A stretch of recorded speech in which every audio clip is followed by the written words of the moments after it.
Amazon. Flash briefing. Jamie, getting your flash briefing. In NPR News.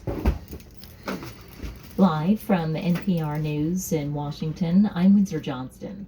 More details are emerging about the man who carried out the deadly shooting at a gay nightclub in Colorado Springs Saturday night.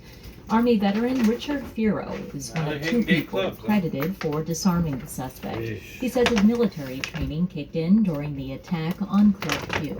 Have a bar and dance for everybody. Was trained to do. I saw him Make and them live with the people that and see when I him put him in down, I told him I was in him. Make it a I regular want to thing. kill you guys. The suspect could face numerous counts, including first-degree murder and potential hate crimes.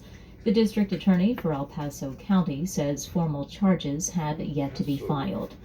Democrats in Georgia have won a court victory. NPR's Giles Snyder reports an appeals court ruling paves the way for early voting to begin this Saturday in the state's key Senate runoff race.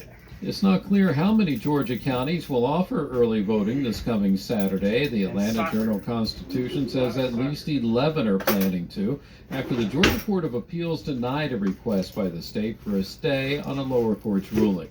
The appeals court issued a one-sentence order upholding Friday's ruling by a judge in Fulton County.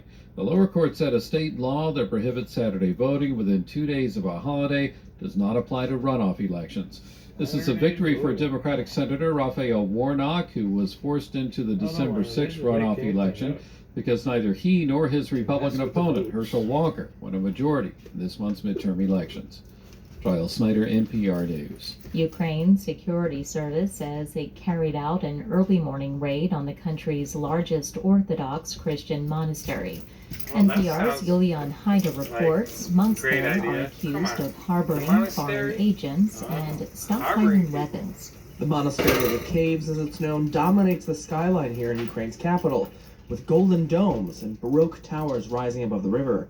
For the last 30 years, the historic structures here have been leased by affiliates of the Russian Orthodox Church.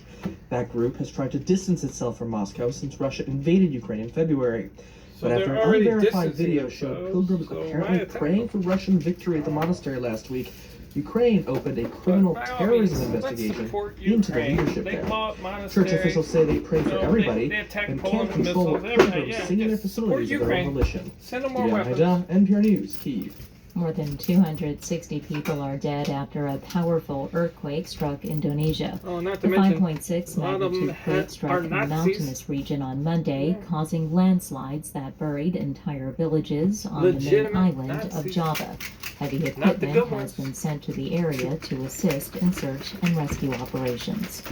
This is NPR News. At least 38 people are dead after a fire broke out at a factory in central China. Investigators say sparks from welding work ignited cotton fabric caused the fire. China has a history of industrial accidents caused by lax regard to safety measures. The factory produced a range of industrial goods, including chemicals. The Japanese government has begun an official investigation into the Unification Church. The BBC's Rupert Wingfield Hayes reports the announcement follows months of revelations about links between the religious group and the Liberal Democratic Party of the Prime Minister. The Japanese branch of the Unification Church has been under the spotlight ever since Prime Minister Shinzo Abe was shot dead back in July. The man who shot him said he did so out of revenge because of Mr. Abe's close ties to the church. The suspect says his mother had been duped into handing over the family's fortune to the church, leaving them destitute. In September, it was revealed that the church had close ties to nearly 180 members of parliament in the ruling Liberal Democratic Party. Prime Minister Fumio Kishida has ordered those ties cut and a full investigation.